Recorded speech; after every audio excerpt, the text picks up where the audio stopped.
Sometimes, as a marketer, you need a brochure, a proposal, or a catalog, but you don't have a professional designer to back you up.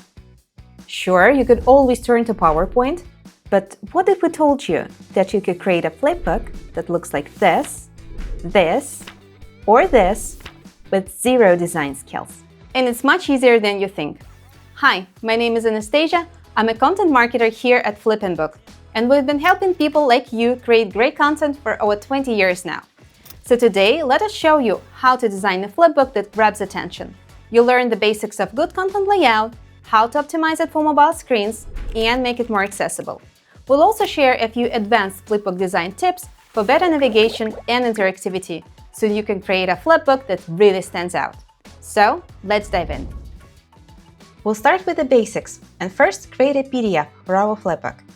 We'll do that in Canva, but you can use any design platform. There are a ton of great free choices. So, here's my blank A4 document that I'll soon turn into an interactive brochure.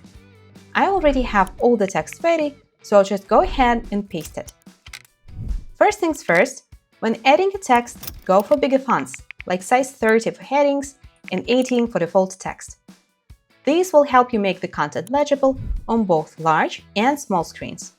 We also suggest you keep the layout simple, with text placed in one or two columns. This way, it's easy to read when zoomed in on mobile devices. And don't forget about margins. Standard 1-inch margins prevent text from looking cramped and help improve readability. Now, let's talk about adding graphic elements to your document. When possible, choose high-quality images. They will look good on large retina screens. An optimal size in pixels would be between 10 to 1500. A flipbook is an interactive format that lets you embed videos, GIFs, and extra images. But we'll do that later when enhancing the content with FlippingBook, a tool specifically designed for creating flipbooks. For now, let's leave some space for the elements we want to add. Another element worth adding is a table of contents. It gives your document structure and simplifies navigation thanks to clickable links. You can add links at this step or later when we customize our digital flipbook in FlippingBook. Now, when your text is neatly laid out and everything is in place, it's time to design the most important part of your document. You guessed it, the cover. A bright cover with a clear title and your logo is sure to catch your reader's eye. A couple of words about accessibility.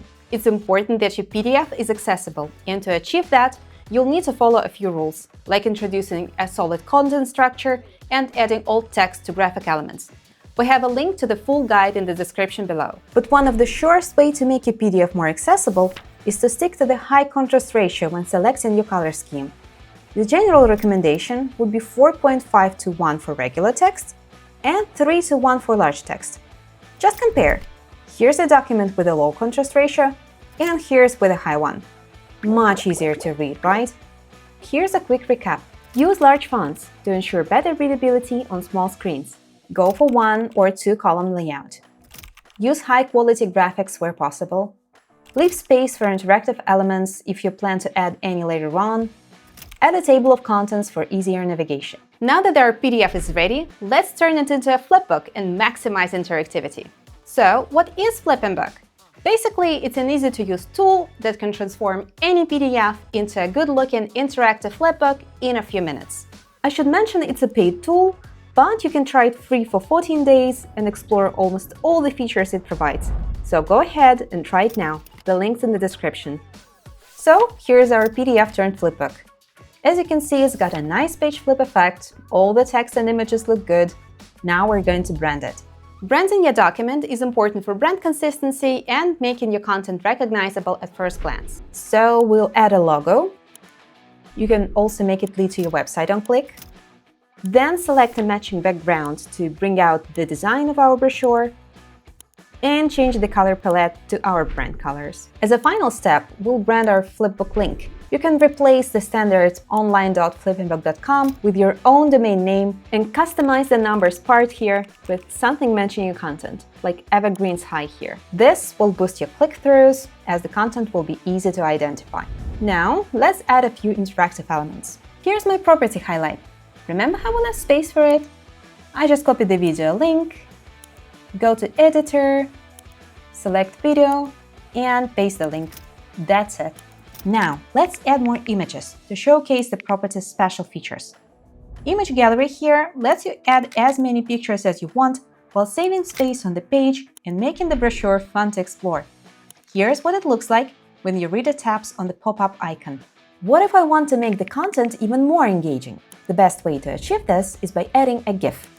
I already have some saved, so I will just go to GIF and upload it from my computer. But you can find a really good collection of GIFs for any case on sites like Giphy. Just copy the link to a GIF, paste it to FlippingBook, and enjoy. Okay, my brochure is almost ready. I added a few more pop-ups, a video tour. All that's left is to make sure people can easily reach out to ask about this gorgeous apartment. To do that, I will add a fillable contacts form on the last page of my brochure. Mine is prepared in Typeform, but just in case, FlippingBook supports Microsoft and Google Forms as well. As with all the other elements, I simply paste the link to my form, and it adds a nice-looking clickable button.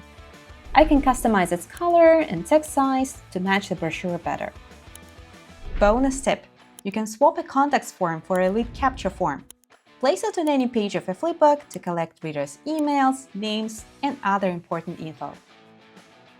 So, here we have our perfect digital brochure. Professionally designed, optimized for mobile screens, bright and engaging. And you can create one too. As you can see, it's not that difficult. We at FlippingBook strongly believe that anyone can create a well-designed document. But if you want help starting out, check out our free Canva templates. You can use any of them as a starting point and save time on building your first digital brochure, catalog, or proposal. That's all from me, now it's your turn. Grab a template or create that first blank page that will soon become your beautiful flipbook. And for a great tool to help you along the way, check out FlippingBook and give it a try.